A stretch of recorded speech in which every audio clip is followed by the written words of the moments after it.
जिस राम के नाम पर दिल्ली से लेकर लखनऊ तक सत्ता का राज तिलक होता है, जो राम को लाए हैं हम उनको लाएंगे ये कहा जाता है, जिस राम की ईंट रखकर इस देश में 56 इंच का साम्राज्य खड़ा किया जाता है, आज उसी राम की नगरी अयोध्या में न्याय के लिए हाहाकार मचा हुआ है। आज अयोध्या की सड़कों पर कोई राजनीतिक रैली नहीं हो रही है दोस्तों, बल्कि काले कोट पहने ये वकील उतर आए हैं जिन्हें कानून की समझ है, जो कानून के जानकार हैं। ये वकील आज इस सिस्टम से भिड़ रहे हैं जो राम के चंदे को अपनी जागीर समझते हैं। राम का ही तो है और राम इनके हैं, इसीलिए चंदा इनका हुआ। ये सोच रखने वालों के खिलाफ आज वकील जो है वो सड़कों पर हैं। सोचिए, जो सरकार कहती है कि हमारे राज्य में परिंदा भी पर नहीं मार सकता, यहाँ तो कानून की ऐसी व्यवस्था है वैसी व्यवस्था है। उसी सरकार के नाक के नीचे श्री राम जन्मभूमि तीर्थ ट्रस्ट के खाते से लाखों रुपए क्लोन चेक के जरिए साफ कर दिए जाते हैं। जब इस महा घोटाले में एफआईआर दर्ज करने की बारी आती है तो पुलिस के हाथ कांपने लगते हैं। क्यों? क्योंकि सामने अब कोई छोटा मोटा गुरहु प्रसाद नहीं है, कोई ऐसा है जिसके खिलाफ एफआईआर लिखने में आपको अपनी नानी माई याद आ रही है, इसीलिए आप एफआईआर नहीं लिख पा रहे हैं। प्रशासन और खाकी वर्दी इतना डरा हुआ है और इसी को आप कानून व्यवस्था का डंका पीटना कहते हैं। वो प्रशासन जो एफआईआर लिखने से पहले चेहरा देखता है, जाति देखता है और रसूख देखता है, उसके बाद कलम चलाता है। आप उसी प्रशासन से ये उम्मीद करके कह रहे हैं कि अयोध्या में राम राज आ चुका है। अरे ये पहले चेहरे देखते हैं, उसके बाद एफआईआर लिखते हैं। अयोध्या की सड़कों पर वकीलों का ये जो महासैलाब देखने को मिला है, ये जो तस्वीरें सामने आ रही हैं, ये जो उबाल है वो बता रहा है कि मंदिर का जो ढांचा खड़ा हुआ उसकी नींव में पारदर्शिता का ये जो पत्थर है वो कितना कमजोर था। जब वकील सड़क पर उतरकर चंपत राय के खिलाफ एफआईआर की मांग करते हैं तो ये सिर्फ एक शिकायत नहीं रह जाती है, सिर्फ शिकायत और एफआईआर लिखाने की बात नहीं है। ये पूरे इकोसिस्टम पर एक जोरदार तमाचा है जो खुद को पवित्र होने का ढोंग रचता है। हम सबसे ज्यादा पाक साफ हैं, उन्हीं लोगों के खिलाफ एफआईआर लिखाने के लिए वकील जो है वो सड़कों पर हैं। वकील जब सड़कों पर एफआईआर की मांग करते हैं तो वो कानून प्रक्रिया का पालन कर रहे होते हैं, लेकिन उनको जवाब क्या मिलता है? खामोशी, चुप्पी। आपको पता है ये चुप्पी ही सबसे बड़ा जवाब है। गलती आपसे हुई है, बेईमानी आप ही के लोगों ने की है, ये चुप्पी अब इस बात का एक जीता जागता सबूत है। आज चंपत राय, गोपाल राव और अनिल मिश्रा के खिलाफ शिकायत पुलिस को वकीलों ने दी है। इधर पुलिस ने इस केस के जो आरोपी अविनाश शुक्ला हैं उसे 48 घंटे के लिए रिमांड पर लेगी, इस तरीके की जानकारी सामने आ रही है। पूछताछ की जाएगी। इसके अलावा चंपत राय की सुरक्षा बढ़ाई गई है। चंपत राय जहां रहते हैं वहां 4 दरोगा पीएससी के जवान तैनात किए गए हैं। आज बताया जा रहा है कि एसआईटी टीम जो है वो अयोध्या आएगी। हो सकता है जब तक आप ये खबरें देख रहे हो तब तक टीम आ भी चुकी हो। दूसरे फेज की जांच आज होनी है एसआईटी की तरफ से, इस तरीके की जानकारी सामने आ रही है। इतना ही नहीं, जानकारी ये भी सामने आ रही है कि प्रशासन जो है वो लव कुश मिश्रा के जो निर्माणाधीन मकान है उस पर बुलडोजर जो है वो चला सकती है। बुलडोजर चलाने को लेकर नोटिस भी जारी की जा चुकी है। अयोध्या पुलिस की जांच क्या जो प्रकरण है वो पूरी तरीके से तेज नजर आ रहा है, हाई स्पीड में किया जा रहा है ऐसा लगता है। लेकिन वकीलों का सड़कों पर उतरना और एफआईआर की मांग करना एक सवाल है। आपके यहाँ चोरी होती है तो प्राथमिकता दर्ज की जाती है, एफआईआर पहले लिखी जाती है। लेकिन यहाँ चोरी हुई है, चोरी हुई माल की बरामदगी भी की जा चुकी है, उसे खोजा भी जा चुका है, लेकिन एक एफआईआर नहीं लिखी जा रही है। एक एफआईआर लिखने में बहुत सारी दिक्कत जो है वो महसूस हो रही है। राम मंदिर ट्रस्ट के नाम पर जो करोड़ों अरबों का चंदा आया, क्या उसका हिसाब इतना पारदर्शी था कि एक आम आदमी आंख बंद करके उस पर विश्वास कर सके? जवाब है नहीं। पारदर्शिता की ही तो कमी थी। राम मंदिर के लिए चंदा किसने नहीं दिया? देश के हर गरीब, हर मजदूर, हर आम आदमी ने अपनी हैसियत से बढ़ चढ़कर पाई पाई जोड़ कर दिया था। 10, 20, 50, 100, 150, 500, 1000, जिसको जिसकी बेवत जैसी थी उसने अपने हिसाब से दिया था। लेकिन श्री राम जन्मभूमि क्षेत्र ट्रस्ट के बैंक खाते में क्लोन चेक लगाकर लाखों की धोखाधड़ी कर दी गई। जनता भरोसा करके राम के नाम पर भेंट कर रही थी और राम के पुजारी इस तरीके की बेईमानी कर रहे थे। क्लोन चेक क्या होता है समझते हैं आप? इसका मतलब ये होता है कि जालसाजों के पास असली चेकबुक, असली हस्ताक्षर और ट्रस्ट की जो बैंक का डिटेल होता है उसकी पूरी जानकारी थी। सिग्नेचर तक ओरिजिनल लगाया गया है। समझिए, आज ये सड़क पर जो सब कुछ हो रहा है ना, जो हम कहते हैं कि ये जो पॉकेट मार है, ये पॉकेट मार का काम नहीं है। यहाँ तो भैया एक लंबा खेल खेला गया है।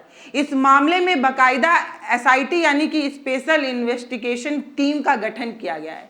लेकिन जैसे ही धोखाधड़ी का तार जो है वो ट्रस्ट के महासचिव तक पहुंचता है, चंपत राय, अनिल मिश्रा से तार जुड़ने लगते हैं, पूरे सिस्टम में मानो लकवा मार दिया है। एक अलग तरीके की खामोशी नजर आती है।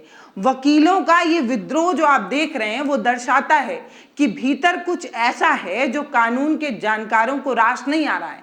वकीलों का सड़क पर उतरना ये बता रहा है कि सिस्टम में कोई बहुत बड़ी खामी है, कोई बहुत बड़ा लूफोर है। कानून को दांव पर लगाकर उसको ऊपर वाले तहखाने में रखकर सब कुछ खेल खेला जा रहा है जो वकीलों को पसंद नहीं आ रहा है। इसीलिए वकील सड़कों पर है। कल तक कहा जा रहा था कि चोरी हुई कि नहीं ये तो खबरों में है, लेकिन अब अयोध्या के वकील जो है वो सड़कों पर उतर आए हैं। मतलब कुछ तो सच है। धुआं उठ रहा है, मतलब आग जरूर लगी है। वो सरकार जो हर बात पर ईडी सीबीआई को छोड़ देती है, हर बात पर ईडी सीबीआई को दौड़ाया जाता है, वो आज अपने चहितों को बचाने के लिए इसी ईडी सीबीआई को ढाल बना रही है। क्या सत्ता के नशे में चूर नेताओं को ये लगता है कि वो राम के नाम पर कुछ भी करेंगे और उनसे हिसाब नहीं मांगा जाएगा? राम आपके हैं तो हमारे भी तो हैं। ये पैसा आपका नहीं था, ये पैसा उनका था जिन्होंने अपनी पाई पाई बचाकर राम के नाम पर भेंट किया था। उस पैसे पर आपका हक कैसे हो गया? हम माना कि आप राम की पूजा करते होंगे, हम माना कि आप उनके सेवादार होंगे, हम माना कि आप उनके श्रृंगार में, उनकी सेवा में 24 घंटे होंगे, लेकिन इसका मतलब ये थोड़ी है कि आप राम पर जो लोगों की आस्था है, जो विश्वास है, उसका कत्ल कर देंगे। ये गलत है ना। जब रक्षक ही भक्षक के मददगार बन जाए तो समाज के जो प्रबुद्ध वर्ग है उन्हें सड़क पर उतरना ही पड़ता है। आज मेरी स्क्रीन पर आप दो तस्वीरों को गौर कीजिए। पहली तस्वीर अयोध्या कोतवाली के भीतर की है। सीनियर वकील एक गुलाबी रंग की फाइल लेकर पुलिस अधिकारी यानी कि सीईओ की आंखों में आंखें डालकर एफआईआर लिखने की मांग कर रहे हैं, जो पहले ही लिखी जानी चाहिए थी लेकिन लिखी नहीं गई। अब एफआईआर के लिए वकीलों को सड़क पर उतरना पड़ रहा है। पुलिस अधिकारी के चेहरे की हवाई उड़ी हुई है। दूसरी तरफ ये भी जो है वो जद्दोजहद अपने आप में नजर आता है कि एफआईआर लिखने के पीछे खाकी वर्दी को डर है। आखिर खाकी वर्दी वालों को किस बात का डर है? अगर पुलिस वालों को भी डर लग रहा है तो पुलिस की क्या बिसात जब ब्रिजभूषण शरण सिंह खुद ही डरे हुए हैं। अगर चंपत राय और अनिल मिश्रा जैसे रसूखदार लोगों पर सख्त कानूनी कार्रवाई हुई तो डबल इंजन सरकार के उस नैरेटिव की हवा निकल जाएगी जो खुद को धर्म का इकलौता ठेकेदार मानता है, जिसको लगता है कि राम उसी के हैं। दुनिया में सब राम विरोधी हैं, असली राम के भक्त तो सिर्फ यही हैं। वकील कोई हवाई बात नहीं कर रहे, वो सबूतों के साथ पुलिस के सामने बैठे हुए हैं। लेकिन सरकार का पुराना रवैया जो विपक्ष के नेताओं पर होता है, जो रातों रात जेल में डाल दो की रणनीति होती है, जिनके घरों में सेंधमारी होती है, पुलिस आज मूक दर्शक क्यों बनी हुई है? ईडी सीबीआई लोकेशन नहीं मिल रहा है क्या उन्हें? वो कार्रवाई क्यों नहीं कर रहे हैं? उनकी गाड़ी में डीजल खत्म हो गया है क्या? क्या ये वही राम मंदिर ट्रस्ट नहीं है जिस पर पूर्व में भी वित्तीय अनियमितताओं के कई आरोप लग चुके हैं? जनता ने अपनी मेहनत की कमाई से जो दान दिया, क्या उसे गटकने की आजादी किसी को मिलनी चाहिए थी? ये सवाल चंपत राय का नहीं है, ये सवाल उस व्यवस्था का है जो मंदिर की आड़ में अपनी राजनीतिक दुकान चला रहा है। ये सवाल उस विश्वास को तोड़ने का है, ये विश्वासघाती हमला है। आपने कल तक राम पर विश्वास के नाम पर विश्वास करो, आस्था करो, और आज आपने उसी आस्था के साथ खिलवाड़ कर दिया है। ये मजाक है। दोस्तों, बात सिर्फ थाने के अंदर तक सीमित नहीं है। जब सिस्टम बहरा हो जाए तो आवाज को सड़क पर ही बुलंद करना पड़ता है। वकीलों का सड़क पर उतरना यह बताता है। इस वीडियो को देखिए। आज अयोध्या की सड़कों पर काले कोट का सैलाब उमड़ रहा है। दर्जनों वकील, आम आदमी सड़क पर मार्च कर रहे हैं, नारे लगा रहे हैं। ये नारे दिल्ली के एसी वाले कमरों के शीशे को चटका सकता है। नारे भी ऐसे वैसे नहीं है, राम के ही नारे हैं। वीडियो में आप साफ देख सकते हैं कि उत्तर प्रदेश पुलिस वकीलों को रोकने के लिए हाथों का एक चैन बना रही है। हाथों में हाथें डालकर एक मानव श्रृंखला, ह्यूमन चैन बनाने की कोशिश हो रही है। लेकिन न्याय की मांग कर रहे इन वकीलों का आक्रोश इतना गहरा है कि पुलिसिया चक्रव्यूह को तोड़कर ये आगे बढ़ रहे हैं। इस आक्रोश की नौबत नहीं आती अगर एफआईआर पहले लिखी गई होती तो, लेकिन लिखी नहीं गई। ये वकील भी जय श्री राम के ही नारे लगा रहे हैं, लेकिन आज इन नारों का मतलब बदल चुका है। आज ये नारे किसी चुनाव में वोट मांगने के लिए नहीं लगा रहे हैं। आज ये नारे प्रभु के खजानों में जो डाका डालने वाले हैं उनके खिलाफ एक हुक्कार भरने के लिए लगाई जा रही है। सरकार को ये समझना होगा कि जब राम का नाम लेकर कोई भक्त सड़क पर इंसाफ मांगता है तो सत्ता के सिंहासन को डोलने में वक्त नहीं लगता है। आपने जो एक पुलिंदा बनाया था ना, राम राम राम, अब उसी पुलिंदे को इन वकीलों ने ढहा दिया है जब ये जय श्री राम का नारा लगाकर सड़कों पर उतरे हैं।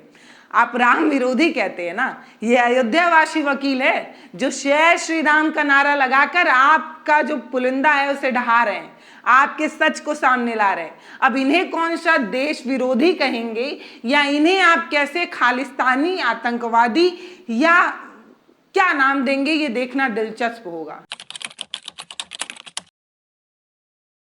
कुछ साल पहले इसी ट्रस्ट पर जमीन खरीदने में भारी घोटाले का आरोप लगा था। कैसे 2 करोड़ की जमीन कुछ ही मिनटों में 18.5 करोड़ जो है वो ट्रस्ट को बेची गई थी।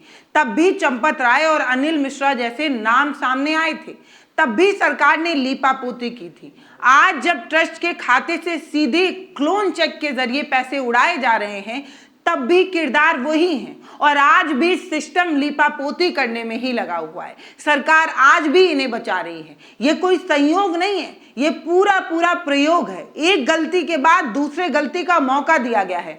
सत्ताधारी दल को पता है कि बहुसंख्यक समाज की आस्था इतनी गहरी है कि वो धर्म के नाम पर हो रहे इस भ्रष्टाचार पर आंख मूंद लेगी। हमने खुद भी ग्राउंड रिपोर्ट की है, लोगों से पूछा था ये बात। लोग कह रहे हैं कि हमने तो आस्था से दान दे दिया, अब वो राम ले या राम भक्त ले जाएं। तो लोग, भैया आप सभी को पता है, हम जिस देश में रहते हैं वहां आस्था सबसे बड़ी चीज है। अब आस्था में सेंधमारी भी होगी तो भी लोगों को नजर नहीं आएगा, वही हो रहा है। अयोध्या के इन वकीलों ने साबित कर दिया है कि आस्था का मतलब अंधभक्ति नहीं होता है। आप भक्ति रख सकते हैं लेकिन आप अंधभक्त नहीं हो सकते। अगर राम के नाम पर 1 भी रुपए का घपला होगा तो कॉलर पकड़कर हिसाब लिया जाएगा। ये वकीलों ने साबित किया है। अयोध्या के ही वकील हैं, लेकिन अब जय श्री राम का नारा लगाकर जय श्री राम के भक्तों की पोल खोल रहे हैं। दोस्तों, उत्तर प्रदेश में कहा जाता है कि यहां तो डबल इंजन की सरकार है, लेकिन जब बात न्याय की आती है तो ऐसा लगता है कि दोनों इंजनों में जंग लग गया है। मुख्यमंत्री जी दिन रात माफिया को मिट्टी में मिला देने की बात करते हैं, तो राम के चंदे में सेंधमारी करने वाले ये सफेद पोशाक माफिया पर कार्रवाई क्यों नहीं हो रही है? क्या बुलडोजर का जीपीएस सिर्फ विपक्षियों और गरीबों के घर का रास्ता जानता है, अपने लोगों पर नहीं चल सकता? इन भ्रष्टाचारियों के घर की तरफ बुलडोजर का मुंह कब चलाया जाएगा, कब मुड़ेगा? हालांकि अब बात कही जा रही है कि जिन लोगों ने गलत तरीके से मकान बनाया उनका मकान ढाया जाएगा, बुलडोजर एक्शन की भी बात कही जा रही है।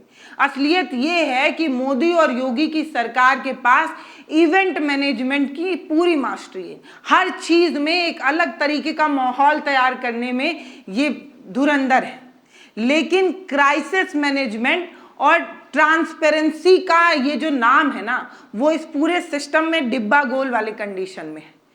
गोदी मीडिया आपको दिन भर पाकिस्तान, हिंदू, मुस्लिम, झूठे राष्ट्रवाद की गुट्टी पिलाता रहता है, लेकिन अयोध्या में जो हो रहा है, अयोध्या में जो असली संग्राम हो रहा है वो उसकी भनक आपके कान तक नहीं पहुंची, इसकी पूरी व्यवस्था की जा चुकी है।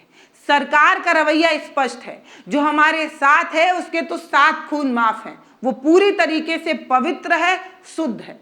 जो सवाल पूछेगा वो देशद्रोही कहलाएगा, धर्म विरोधी कहलाएगा, और ये करने के लिए एक पूरा इकोसिस्टम तैयार है।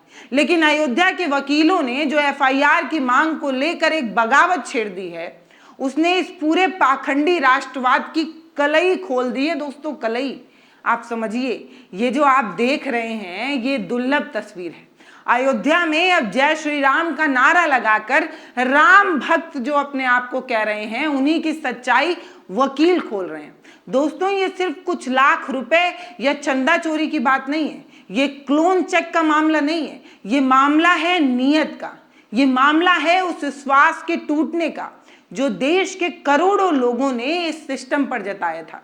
जब तक इस मामले में चंपत राय, अनिल मिश्रा और उन तमाम अधिकारियों पर निष्पक्ष और सख्त कानूनी कार्रवाई नहीं हो जाती, तब तक सवाल जिंदा रहेगा कि राम के नाम पर यह व्यापार आखिर कब तक, राम के नाम पर धंधा आखिर कब तक, यह सवाल है।